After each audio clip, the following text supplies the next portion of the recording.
गई इंदिये चकाए जोए वे कसायणाणीय संजम दंसण लिसा भविया सम्मत सन्निया हरे गुण जीवा पज्जति पाणा सन्नाय मगणा होय उगो गोबिय कमसो बी संतु परुवणा भणिया झाणा बिय पच्चा बिय जाइय कुल कोडि संजुया सवे गहना तिजैण भणिया कमेण 24 ठाणानी। गुण स्थानों का सामान्य से वर्णन अपन ने समझ लिया है। अब सबसे पहले जो गति मार्गणा है उस गति से यहाँ पर प्रारंभ कर रहे हैं। यहाँ पर नरक गति में अपने को 24 स्थान समझना है। तो नरक गति के जीव हैं तो गति में तो सुखी यानी नरक गति। अब नरक गति के जीवों की कितनी इंद्रियां होती हैं? वहाँ पर जो है पंचेंद्रिय होते हैं। वैसे तो वहाँ पर कीड़े आदि भी हो सकते हैं उसमें नदी आदि में, लेकिन वो नारकी जो जीव रहते हैं, क्योंकि नरक गति के जीव तो उन्हीं को मान करके, और वहाँ वृक्ष आदि भी हैं, एक इंद्रिय भी हैं, तो लेकिन उनको नहीं, यहाँ पर तो नारकियों को लेना है तो उनकी 5 इंद्रिय होती हैं। काय में 5 इंद्रिय होने के कारण में त्रस ही रहेंगे। अब नरक में कितने योग होंगे? 4 मन के रहेंगे, 4 वचन के रहेंगे, फिर वैक्रियक शरीर है उनका तो वैक्रियक और वैक्रियक मिश्र। फिर इसके बाद में कारमण। कारमण क्यों रहेगा? क्योंकि कोई जीव मर करके नरक में उत्पन्न हो रहा है तो उस समय में उसकी नरक आयु का उदय, जहाँ से मरण को प्राप्त हुआ कोई तिरंच और मनुष्य, वहीं से जो है नरक आयु का प्रारंभ हो जाता है। तो इसलिए कारमण योग भी उसमें रहेगा। तो कितने हो गए? 4 4 8 और 3 11 योग रहेंगे। वेद, हाँ, केवल जो है नपुंसक ही वेद वहाँ पर रहता है। तो ये क्यों? क्योंकि वहाँ पर निरंतर वो जो है अशुभ तरलेश आदि सब कुछ होती हैं, तो वहाँ सुख का कोई साधन नहीं है, इसलिए उनके लिए नपुंसक लिंग ही होता है। अब कषाय, जब कषाय में 2 वेद नहीं है तो वो 2 कषाय कम हो जाएंगे तो 23 हो जाएंगे। ज्ञान, नारकी जीवों को कितने ज्ञान हो सकते हैं? 3 ज्ञान और 3 कुज्ञान। मिथ्या दृष्टि भी होते हैं तो दोनों प्रकार के, तो 3 ज्ञान और 3 कुज्ञान। एक जीव में तो 3 ही रहेंगे, लेकिन जो दूसरे जीव हैं सम्यक दृष्टि है उनके पास में सुज्ञान भी अपन सबको लेना है, तो इस अपेक्षा से 3 कुज्ञान और 3 सुज्ञान। संयम, असंयम ही रहेगा, क्योंकि गुणस्थान कितने होते हैं नरक में? 4 तक, तो 4 गुणस्थान तक तो असंयम होता है। जब भी कोई मार्गणा लगाते हैं तो सबसे पहले अपने को कितने गुणस्थान तक वो मार्गणा होती है इसका निर्धारण कर लो, तो फिर बाकी सब चीज़ें सरल हो जाती हैं। तो इसमें नरक गति में 4 गुणस्थान के देके चलेंगे तो संयम में असंयम। दर्शन, दर्शन में चक्षु दर्शन, अचक्षु दर्शन और अवधि दर्शन, क्योंकि सम्यक दृष्टि भी है तो सम्यक दृष्टि को अवधि दर्शन भी होगा, तो इसलिए 3 दर्शन। लेशा, 3 अशुभ लेशाएं होती हैं। और भी यदि विशेष रूप से आप जानना चाहो कौन कौन से नरक में कौन कौन सी लेशा होती है, तो बहुत सरल तरीका है। 2.5, 2, 1.5, 1। पहले 2.5 नरकों में कापोत लेशा, फिर 2 नरकों में नील लेशा, फिर 1.5 नरक में कृष्ण लेशा और 1 नरक में परम कृष्ण लेशा। ऐसे इसको याद रख सकते हैं। तो 2.5, 2, 1.5, 1, तो इस प्रकार से उनमें लेशाओं का विवरण रहता है। अब भव्य, भव्य दोनों हो सकते हैं। नारकी में जो है दोनों प्रकार के जीव हो सकते हैं, हर गति में जो है दोनों प्रकार के जीव रहेंगे। फिर सम्यक्त, सम्यक्त कौन कौन से? अब अपन इसमें नरक की अपेक्षा से लगाओ कि पहले नरक में तो सारे हो सकते हैं, पहले नरक में तो सारे सम्यक्त हो सकते हैं, क्योंकि छायक सम्यक दृष्टि भी पहले नरक में जा सकता है। क्योंकि छायक सम्यक दर्शन उत्पन्न जो है नरकों में नहीं होता, वो तो केवल मनुष्यों में होता है। लेकिन जिसने छायक सम्यक दर्शन प्राप्त किया है उसके पहले जिसने आयु बांध ली, जिसको बद्धायुष्क बोलते हैं, जिसने आयु को बांध ली है तो वो नरक में जाता है। तो प्रथम नरक बिन षड्भुज ज्योतिष पढ़ते हैं आप, उस पंक्ति से क्षायिक सम्यक दृष्टि वहां पर जा सकता है। तो उस अपेक्षा से बाकी जो है दूसरे से लेकर सातवीं पृथ्वी में वहां पर क्षायिक सम्यक दर्शन नहीं पाया जाएगा। वहां के जीव उपसम सम्यक्त प्राप्त कर सकते हैं और क्षय उपसम भी बना सकते हैं, और जो मिथ्यात्व सासादन और मिश्र ये भी सब चीजें वहां पर हो सकती हैं, लेकिन क्षायिक सम्यक्त नहीं रहेगा। अपर्याप्त अवस्था में अपन देखें तो अपर्याप्त अवस्था में यानी लेकर के जाने वाला, तो लेकर के जाने वाला तो केवल पहले नरक में, उसमें केवल दो प्रकार के, एक क्षायिक सम्यक दृष्टि और एक क्षयोपशम। तो क्षयोपशम सम्यक दृष्टि मतलब वो सामान्य क्षयोपशम नहीं, क्योंकि क्षयोपशम सम्यक दृष्टि जब नरक में जाता है तो उसका सम्यक दर्शन छूट जाता है। तो यहाँ पर वो कौन सा क्षयोपशम है जिसको हमने पहले समझाया था, कृत्य वेदक। कृत्य वेदक क्या कहलाता है? ये चीजें बार बार आपके लिए आ रही हैं तो इससे अपनी धारणा बननी चाहिए। आप सुनकर के ऐसा नहीं कि नई सी चीज बता रहे हैं, इसमें अपन पहले सुन चुके हैं। इसमें कृत्य वेदक किसको कहते हैं? कृत्य का अर्थ समझ लो। कृत्य का अर्थ होता है भगवान कृत्य हैं। कितकिच्चा बोलते हैं भगवान के लिए, तो कितकिच्चा है ना कृत्य, करने योग्य कार्य कर लिया। अब करने योग्य कार्य कर लिया, जिसने क्षायिक सम्यक दर्शन प्राप्त किया है उसने करने योग्य कार्य कर लिया। अब जो बाकी कार्य है वो अपने आप होता है। जैसे हमने उदाहरण दिया था कि ट्रेन जब पता पड़ता है कि 10 किलोमीटर दूर है और इतने वेग को प्राप्त हो चुकी है कि स्विच ऑफ भी कर दो तो स्टेशन तक पहुंच जाएगी। अब करना कुछ नहीं है। भोजन बनाते समय देखा कि इतना पक चुका है कि अब इसके लिए गैस बंद भी कर दिया जाए तो भी अपने आप पक जाएगी। तो फिर कुछ नहीं करना, तो करने योग्य तक स्थिति पहुंच गए फिर अपने आप हो जाता है। तो जिसने मिथ्यात्व को नष्ट करके सम्यक मिथ्यात्व में डाला, सम्यक मिथ्यात्व को नष्ट करके सम्यक प्रकृति में डाला, सम्यक प्रकृति की भी आखिरी फाली तक पुरुषार्थ किया भावों के माध्यम से, अब आखिरी फाली जो है वो अपने आप समय के साथ में यानी निकल जाएगी। अभी उसका उदय चल रहा है, इसलिए वो वेदक सम्यक्त है। क्योंकि वेदक सम्यक्त जो होता है उसमें 6 प्रकृतियां दबी रहती हैं, एक का उदय रहता है। तो यहाँ तो 6 प्रकृतियां तो है ही नहीं, लेकिन वेदक जो सम्यक प्रकृति है उसका उदय चल रहा है, तो इसलिए इसको वेदक बोलते हैं। और ये थोड़ी ही देर में क्षायिक सम्यक्त प्राप्त करने वाला है। तो इस जीव का भी मरण हो सकता है, तो मर करके वो चारों गतियों में जा सकता है। तो नरक गति में जाएगा तो वो इस अपेक्षा से उसको कृत्य वेदक ले जा सकता है साथ में। तो ये हो गया। तो इसमें उपसम सम्यक दर्शन वाला तो मर करके नरक जाता नहीं, साधारण क्षयोपशम वाला जो रहता है वो छूट जाता है। दूसरे गुणस्थान वाला भी बताया था कि दूसरे गुणस्थान वाला भी मर करके नरक नहीं जाता, क्योंकि नरक आयु का जो बंधन होता है वो केवल पहले गुणस्थान में होता है। तो पहले गुणस्थान में ही नरक आयु की विच्छुत्ति हो जाती है। तो जब नरक में कोई जीव जाएगा तो उसमें दूसरे गुणस्थान में नहीं जाता, तो वो साधन के लिए नहीं जाएगा। तीसरे में मरण नहीं होता तो तीसरे में जाएगा नहीं, लेकिन चौथे गुणस्थान में क्षायिक सम्यक दृष्टि और जो कृत्य वेदक है वो जा सकता है। तो अपर्याप्त अवस्था में ये 2 गुणस्थान वहां पर बनेंगे। अब नारकी जीव जो होता है वो संगी होता है कि असंगी?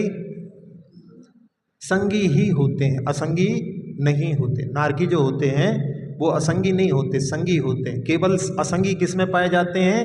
तिर्यंच गति में, और कहीं असंगी नहीं पाए जाते। केवल जो है तिर्यंच गति में ही, वो भी पंचेंद्री में ही संगी असंगी का भेद है। बाकी नीचे के 4 तो असंगी ही नियम से होते हैं, पंचेंद्री में ही वहां पर संगी असंगी का भेद है। आहारक अनाहारक दोनों रहेंगे। क्यों? क्योंकि बताया अभी, जैसे कोई जीव मर करके नरक में जा रहा है तो वो अनाहारक है, बाद में फिर वो आहारक हो जाता है। गुणस्थान 1 से 4, जीव समास संगी पंचेंद्री, अभी बोल रहे हैं कि पंचेंद्री रहते हैं, संगी रहते हैं, तो संगी पंचेंद्री। पर्याप्तियां नारकी जीवों की सारी रहती हैं, प्राण भी उनके सारे रहते हैं और संज्ञाएं भी उनकी सारी रहती हैं। उपयोग में हाँ 6 जो है ज्ञान है और 3 दर्शन है, तो 9 हो जाएंगे। ध्यान उनके यहाँ पर आर ध्यान रौद्र ध्यान, इसके बारे में अपन पहले देख चुके हैं कि उनके आर ध्यान रौद्र ध्यान तो सतत चलते रहते हैं। और धर्म ध्यान भी जो सम्यक दृष्टि है तो 2 नहीं 1 माना गया है। क्यों? क्योंकि उनके पास में आज्ञा विचय, भगवान ने जैसा कहा है बस वैसा सिद्धांत है, बाकी दूसरा अपाय विचय, दूसरे के दुख दूर करने का कार्य वहाँ पे नहीं हो सकता, इसलिए अपाय विचय धर्म ध्यान नहीं होता। तो सम्यक दृष्टि को केवल 1 धर्म ध्यान माना गया है। अब लगाएं आश्रव। तो आश्रव में जहाँ मिथ्यात्व पांचों प्रकार के हो सकते हैं, योग में अपन गिन करके आए हैं तो 11 योग हैं, अविरति पूरी 12 हैं, और कषाय में 2 की कमी हुई है तो कषाय 23। तो कुल मिलाकर के 2 कषाय कम हो गई, 4 योग कम हो गए, तो 4 और 2 6, तो 51 उनके आश्रव के प्रत्यय हैं। और जाति में 4 लाख नरक संबंधी हैं और कुल कोटि में 25 लाख कुल कोटि उनकी नरक संबंधी होती है। तो ये अपन ने नरक संबंधी इसमें समझा। अब यहाँ जहाँ यदि अपन देखें कि नरक में अपन जो कषायों को ले रहे हैं उसमें हास्य रति भी ले रहे हैं, 9 कषाय में हास्य और रति। अब उनके लिए हास्य और रति का जो है सुख में ही कार्य होता है। तो जब कोई नारकी दूसरे नारकी के ऊपर वार करता है और उस समय में वार लग जाता है तो उसमें खुशी होती है, तो उसमें उनको हास्य और रति ऐसा रहता है। और जिसके लिए वार कर रहे हैं उसको यदि नहीं लग पाए तो उसको भी खुशी हो जाती है, वो निशाना चूक जाए तो वो उसके लिए खुशी हो जाती है। या इस अपेक्षा से कि जब कोई देव आकर के उनको संबोधित करते हैं तीसरे रक्त तक, तो उनकी जो है वहाँ पर वाणी सुनकर के लिए उनको प्रशंसा के भाव है, हर्ष के भाव वहाँ पर उसके माध्यम से उत्पन्न हो सकते हैं। और जब तीर्थंकर का जन्म होता है तो पूरे तीनों लोक में थोड़ी देर के लिए सुख की प्राप्ति होती है, तब उस समय में उनका हास्य और रति का उदय वहाँ पर संभावित है, लेकिन बहुत थोड़े समय के लिए ही सही। इसलिए यहाँ पर जो है अपन कसायों में उसको भी ग्रहण कर रहे हैं, तो इसलिए इस प्रकार से वहाँ पर होता है।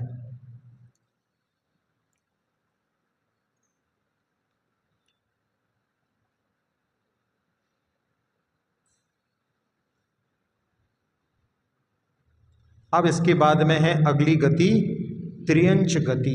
त्रियंच गति में महाराज जी ने यहाँ पर एक त्रियंच गति में सारे त्रियंचों को लिया, एक में भोग भूमि के त्रियंचों को लिया और एक में कर्म भूमि के पंचेंद्रीय त्रियंचों को, ऐसे 3 बनाए उन्होंने। तो इसके माध्यम से अपन और उनके बारे में विशेष रूप से जान सकते हैं। तो एक त्रियंच गति सामान्य में वहाँ पर गति तो जो है स्वकीय होती है, तो त्रियंच गति है। इंद्रिय तो एक इंद्रिय से लेकर पंचेंद्रिय तक के सारे जीव त्रियंच होते हैं, इसलिए त्रियंच में 5 इंद्रियां आ गई। काय में अब चूंकि एक इंद्रिय भी हैं इसलिए त्रस और स्थावर दोनों रहेंगे। योग लगाएंगे अपन, तो योग में 4 मन के 4 वचन के, और कौन सा रहेगा, औदारिक और औदारिक मिश्र, कार्मण और आहारक मिश्र नहीं रहेगा, क्योंकि वो छठे गुणस्थान में होता है। और इसमें गुणस्थान कहाँ तक होते हैं, 1 से 5 तक। तो उसके माध्यम से इनमें जैसे नारक में थे वैसे ही 11 योग रहेंगे, बस केवल औदारिक हो जाएगा, उसमें व्यक्रियकता। वेद सारे वेद रहेंगे। कषाय जब सब वेद हैं तो कषायों के सब होने में कोई बाधा नहीं है। ज्ञान, तो ज्ञान में भी यहाँ पर दोनों, यानी 3 सुज्ञान और 3 कुज्ञान। सम्यक दृष्टि भी है तो उसमें जो है सुज्ञान और कुज्ञान, त्रियंचों को भी जो है अवधि ज्ञान का वर्णन आता है। फिर इसके बाद में संयम, तो 5वें गुणस्थान तक 2, एक असंयम और देश संयम, इस प्रकार से 2 रहेंगे। दर्शन में 3 ही रहेंगे केवल दर्शन के बिना, चक्षु, अचक्षु और अवधि। लेश्याएं सारी रहेंगी, क्योंकि 4थे गुणस्थान तक सारी लेश्याएं होती हैं, तो इसलिए सारी लेश्याएं आ जाएंगी। 5वें गुणस्थान है तो वहाँ पे शुभ रहेंगी, तो मिला करके सारी लेश्याएं हो जाएंगी। भव्य दोनों रहेंगे, दोनों हो सकते हैं। सम्यक्त, सारे सम्यक्त रहेंगे, क्योंकि जो क्षायिक सम्यक दृष्टि जीव है जिसने पहले आयु को बांध लिया हो तो वो त्रियंच में भी जा सकता है, इसलिए क्षायिक सम्यक भी हो गया। और त्रियंच अपने यहाँ पर उपसम, क्षयोपसम आदि बना सकते हैं, इस अपेक्षा से सारे सम्यक्त वहाँ रहेंगे। अब संगी असंगी दोनों रहेंगे, क्योंकि अपन 5 इंद्रिय जीवों को ले रहे हैं तो वहाँ पर दोनों प्रकार के जीव पाए जाएंगे। आहारक अनाहारक में दोनों रहेंगे, कि जो जीव मर करके उसमें उत्पन्न हो रहे हैं वो अनाहारक रहेंगे, बाद में पूरे जीवन पर्यंत आहारक रहेंगे। गुणस्थान 1 से 5 अपन पहले निर्धारित कर चुके हैं। जीव समास इसमें पूरे 19 जीव समास, यहाँ पे अपन सामान्य ले रहे हैं इसलिए पूरे 19 जीव समास। पर्याप्तियाँ उन जीवों की सारी रहेंगी, प्राण भी सारे रहेंगे, संज्ञाएं भी सारी होती हैं, और उपयोग में वहाँ 6 और 3 9, इस प्रकार से मिला करके हो जाएंगे। ध्यान 5वां गुणस्थान है तो वहाँ पर 3 धर्म ध्यान और आर ध्यान रोड़ ध्यान पूरे पूरे, तो ऐसे 11 ध्यान त्रियंशों के 5वें गुणस्थान तक लगाना है। इस अपेक्षा से 11 ध्यान वहाँ पर रहेंगे। आश्रम में पहले जो है वहाँ पर कषायों की 2 कमी हो गई थी, यहाँ पर जो 2 कषाएं और बढ़ गई हैं, तो वहाँ की अपेक्षा से 11 योग 5 मिथ्या तो 12 अविरति और 25 कषाय, तो इस प्रकार से 53 यहाँ पर आश्रव रहेंगे। अब जाति में एकेंद्री से लेकर के पंचेंद्री तक लगाना है, तो इसमें 7 लाख जो हैं 6 की हैं तो 7 6 42 हो जाती हैं। 10 लाख जो है वनस्पति की, फिर 6 लाख जो हैं 2 इंद्री 3 इंद्री 4 इंद्री की, और पंचेंद्री की 4 लाख, तो इस प्रकार से मिला करके ये 62 लाख होंगे। और कुल कोटि में जहाँ पृथ्वी काय की होती 22 लाख कुल कोटि, और जल काय की 7 लाख, अग्नि काय की 3 लाख, वायु काय की भी 7 लाख, और वनस्पति काय की 28 लाख। फिर इसके बाद में 7 8 9 वो 2 इंद्री 3 इंद्री 4 इंद्री की, और पंचेंद्री के 3 भेदों में 43.5, तो कुल मिलाकर के ये 134.5 लाख कुल कोटि होती है। अब इसमें एक प्रश्न है कि जो मत्स्य होता है उसके पास में क्या क्षयिक सम्यक दर्शन हो सकता है? मत्स्य के पास में क्षयिक सम्यक दर्शन हो सकता है।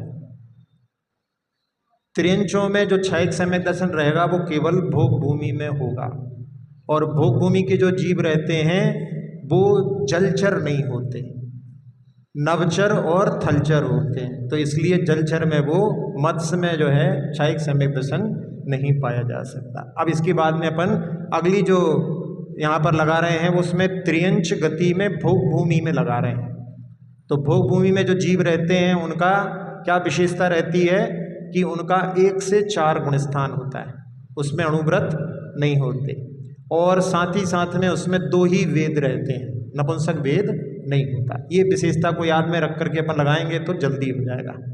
तो गति यहाँ पर त्रियंची है, इंद्रिय उनकी पंचेंद्रिय, वहाँ पर 1 2 3 4 इंद्रिय वाले नहीं, भोग भूमि के जीव तो पंचेंद्रिय होते हैं। काय में त्रसी रहेगा, योग में कोई अंतर नहीं, बिल्कुल वैसे के वैसे बने रहेंगे। वेद में 1 की कमी हो गई, यानी 2 वेद रहेंगे। कषाय में अब चूंकि 1 वेद कम हो गया है इसलिए 1 कम हो गई तो 24। ज्ञान में वैसा ही है, यानी 6 ज्ञान रहेंगे। संयम में असंयमी रहेगा, उपदेश संयम नहीं रहेगा। दर्शन में 3 ही रहेंगे केवल दर्शन के बिना। लेशाएं इनकी जो हैं अपर्याप्त अवस्था में अशुभ होती हैं और पर्याप्त अवस्था में शुभ होती हैं, तो ऐसे उनकी 6 लेशाएं हो जाती हैं। भव्य भव्य दोनों हो सकते हैं। सम्यक तो उनके पास में सारे, क्योंकि क्षयिक सम्यक दृष्टि भी वहाँ पर उत्पन्न हो सकता है। संगी असंगी में केवल संगी ही रहेंगे। आहारक अनारक में दोनों गुणस्थान 1 से 4 तक, और जीव समाज संगी पंचेंद्रीय रहेंगे। फिर पर्याप्तियाँ वैसे देखा जाए गुणस्थान की अपेक्षा से तो भोग भूमि में 5वां गुणस्थान भी पाया जा सकता है। किसकी अपेक्षा से? अपहरण की अपेक्षा से। कोई देव दानव किसी त्रियंच को जो कि अणुव्रती है उसको उठा के ले जा करके वहाँ पे रख दें भोग भूमि में, तो संभव है। ऐसे तो जो है मुनिराज को भी, और अणुव्रती जो श्रावक है मनुष्य उसको भी ले जा करके वहाँ भोग भूमि में रख दें, तो उसकी अपेक्षा से वहाँ पर भी जो है अणुव्रती पाए जा सकते हैं। लेकिन वहाँ के जो जीव हैं वो नहीं, अपहरण की अपेक्षा से ऐसा हो सकता है। फिर वो जीव हैं वो सारे पर्याप्त हैं, तो पर्याप्तियाँ सारी हैं। प्राण भी उनके पास में सारे हैं। संज्ञाएं चारों प्रकार की संज्ञाओं से युक्त रहते हैं। उपयोग में 6 और 3 9। ध्यान में यहाँ पर चौथा गुण स्थान तक है तो इसलिए 10 ध्यान रहेंगे, 9 नहीं। 9 तो जो है वहाँ पर केवल नरक की अपेक्षा से बताए थे अपन, यहाँ तो 10 रहेंगे क्योंकि 2 धर्म ध्यान, यहाँ पर अपाय विच्छेद धर्म ध्यान भी रहेगा। आश्रव में मिथ्यात्व के 5 और इसमें केवल 1 कषाय की कमी हो गई, तो पहले 53 थे, अब इसमें 52 बचेंगे। और जाति में त्रियंच संबंधी जो 4 लाख और कुल कोटि में वहाँ पर 2 रहेंगे, यानी थलचर और नवचर, तो जलचर हैं उसकी कमी हो जाएगी, तो इसलिए यहाँ पर थलचर होते हैं 19 और नवचर होते हैं 12, तो इसमें 31 लाख कुल कोटि इनकी रहेगी। अब जो है महाराज जी ने एक और बनाया है कि त्रियंच गति में ही कर्म भूमि का पंचेंद्रीय, यानी कर्म भूमि में जो संगी पंचेंद्रीय है, वैसे इसमें ज़्यादा अंतर नहीं है लेकिन फिर भी महाराज जी ने उसको अलग से समझाने इनके भोग भूमि की तुलना की अपेक्षा से, तो इसमें अपन देखें तो गति जो है तिर्यंची है, इंद्रिय उनकी पंचेंद्रीय है, कायत्रस है, योग में वैसा का वैसा 11 है, वेद इसमें तीनों रहेंगे, यानी भोग भूमि में एक नहीं होता, इसमें तीनों रहेंगे, तो इसलिए कषाय पूर्ण रहेंगी, ज्ञान वैसे के वैसे 6 रहेंगे, संयम इसमें देश संयम भी पंचेंद्रीय में होता है, दर्शन में 3 ही रहेंगे, लेशाएँ जो हैं 6 रहेंगी, फिर भव्य भव्य में दोनों प्रकार के, सम्यक्त में इसमें छायक नहीं रहेगा क्योंकि छायक समय दृष्टि जीव तो भोग भूमि में उत्पन्न होता है, फिर संगी ही रहेंगे क्योंकि इसमें पंचेंद्रीय को ले रहे हैं अपन, और आहारक अनारक में दोनों रहेंगे, गुणस्थान पहले ही देख लिया कि 5 तक, जीव समाज संगी पंचेंद्रीय, पर्याप्तियाँ सारी, प्राण सारे, संज्ञाएँ सारी, उपयोग में 6 और 3 9, और ध्यान में अपन पहले भी लगा चुके हैं तो इसमें 11, यानी 4 आर्त, 4 रौद्र और 3 धर्म ध्यान, और जाति में जो है 4 लाख और अपनी पहले आश्रव है, तो आश्रव में पहले जैसे लगाए थे अपन ने वो सामान्य तिरंच में उतने ही रहेंगे क्योंकि उनके भी 3 वेद थे, इसलिए 53 आश्रव रहेंगे, और जाति में 4 लाख और कुल कोटि में तीनों हो जाएंगे, इसमें जलचर थलचर नवचर, तो 43.5 लाख कुल कोटि इसकी रहेंगी।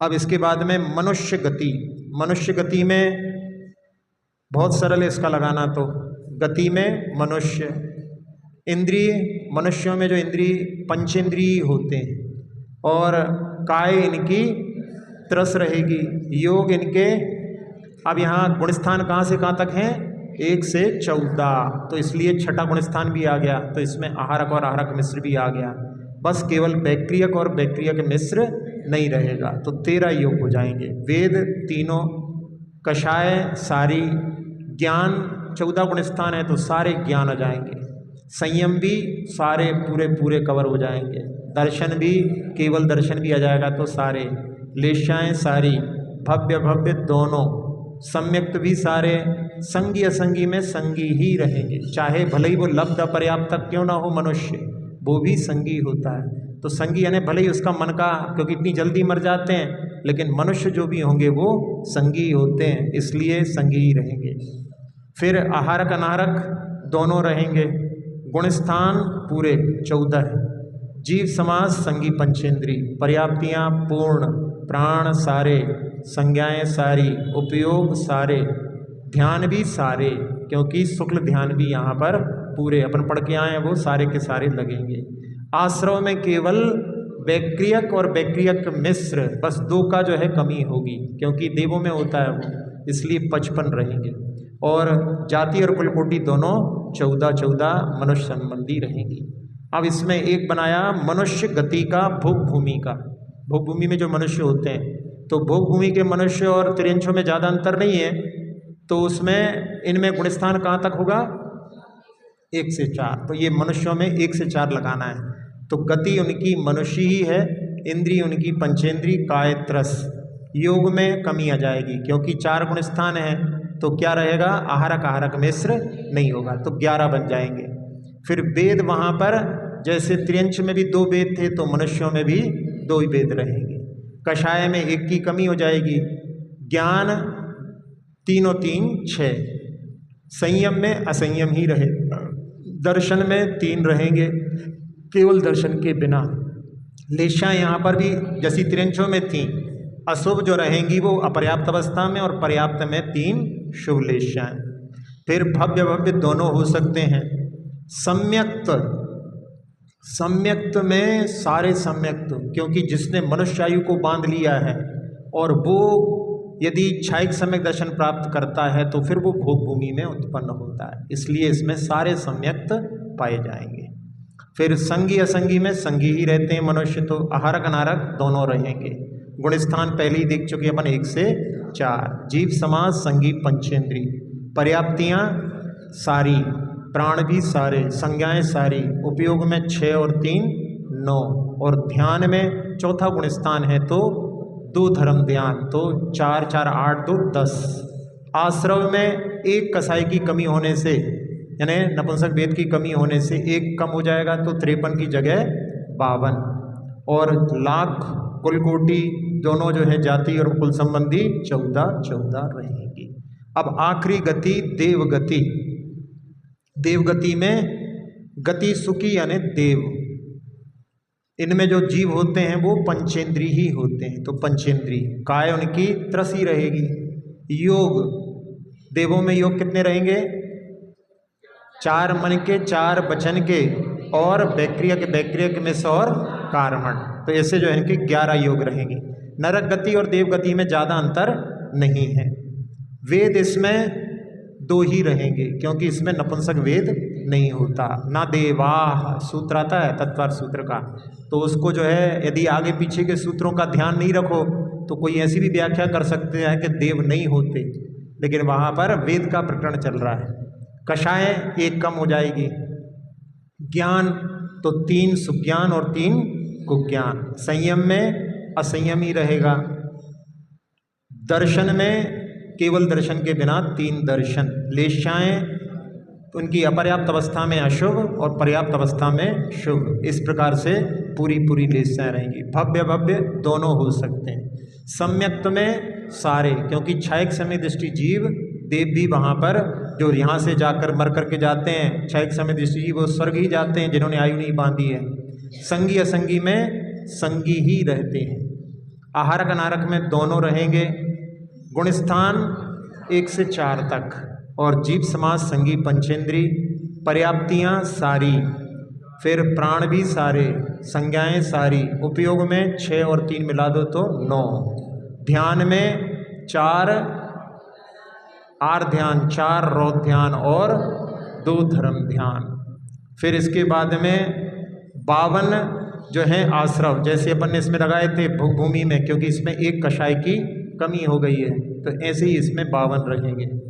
और जाति जो है देव संबंधी 4 लाख हैं और कुल कोटि 26 होती है। नारकियों में 25, इसमें 26 होती है। तो ऐसे जो है देव संबंधी अपन 24 स्थानों को जान सकते हैं। अब यहाँ पर जैसे अपन ने नरक में देखा था कि वहाँ पर हास्य और रति का उदय रहता है, तो यहाँ पर अरति और शोक का उदय क्यों होता है? तो अरति और शोक के उदय के लिए, जैसे कोई वाहन जाति के देव रहते हैं, उनको ऑर्डर मिलता है कि ये बन जाओ, तो उनको अच्छा नहीं लगता होगा उस समय में, तो वो अरति के भाव आते होंगे। और जब कोई देव के लिए कभी कभी देवी का बिछोह हो जाता है, और कभी कभी देवी के लिए देव का जब विरह होता है, तो उस समय में उनके लिए अरति शोक का वहाँ पर जो है स्थिति बनती है। हाँ, अब इसके बाद में देवियों का जो लेशा रहती है वो पहले दूसरे स्वर्ग तक ही उत्पन्न होती हैं, इसलिए उनकी लेशा पीत लेशा ही रहती है, यानी अपर्याप्त अवस्था में अशुभ लेशा, पर्याप्त में केवल पीत लेशा। ये इसको अपन साथ में ध्यान रख सकते हैं। और शची ऐसी होती है कि जो जन्म तो उसका मिथ्यात्व के साथ होता है, लेकिन नियम से वो सम्यक दर्शन प्राप्त कर लेती है। तो ऐसा जो है अपन 4 गति संबंधी जो है 24 स्थानों को अपन ने लगाया। इसमें ज़्यादा कठिन नहीं है, इसको भी यदि आप लोग प्रयास करें तो स्मरण में रख सकते हैं। मतलब इसको जो ऐसा नहीं कि रटना पड़े, इसमें तो अपन उसको जो है बिठा सकते हैं अपने मन में कि ये 24 स्थान में कैसे कैसे ये घटित होते हैं। तो इसको यदि अपन अपने दिमाग में बिठा लें तो उसके माध्यम से अपन उस बारे में बहुत लंबे समय तक विचार कर सकते हैं। इतनी सारी चीज़ें अपन पढ़ चुके हैं, इनको यदि आप वो 24 स्थानों को वो 3 गाथाओं के माध्यम से याद कर लो तो बस फिर तो जो है उंगलियों पर खेल इसका चालू हो जाता है। और वो उंगलियों का खेल एक बार प्रारंभ हो जाए तो फिर मन को प्रश्न किया था कि मन जो है इधर उधर भागता है, फिर वो इधर उधर नहीं भागेगा। एकाग्र करने का बहुत अच्छा साधन है, इसलिए क्योंकि जहाँ आत्मानुशासन में आचार्य गुणभद्र महाराज ने लिखा कि अपना मन कैसा है, मरकट बंदर है, तो उसके लिए उन्होंने लिखा श्रुतस्कंदे धीमान रमयतु मनो मरकट अमुम। अपने मन रूपी बंदर को श्रुत रूपी स्कंद पर चढ़ाओ, उतारो, फिर वो इधर उधर कहीं नहीं जाएगा। तो इन स्थानों को याद कर लो, फिर बैठ बैठ करके एक गति, इस गति में क्या क्या है, गुण स्थान सबसे पहले निर्धारण कर लो, तो सब चीज़ें अपने आप धीरे धीरे बनने लगेंगी। और उसमें जो चीज़ समझ में नहीं आए उसको पूछो, तो उसके माध्यम से अपनी जो भी धारणाएं हैं वो दृढ़ बन जाएंगी। लेकिन प्रयास किए बिना सफलता कभी नहीं मिलती, तो प्रयास आपको अभी और आज से ही प्रारंभ करना पड़ेगा, तब जाकर के आप इसमें निष्णात हो सकते हैं।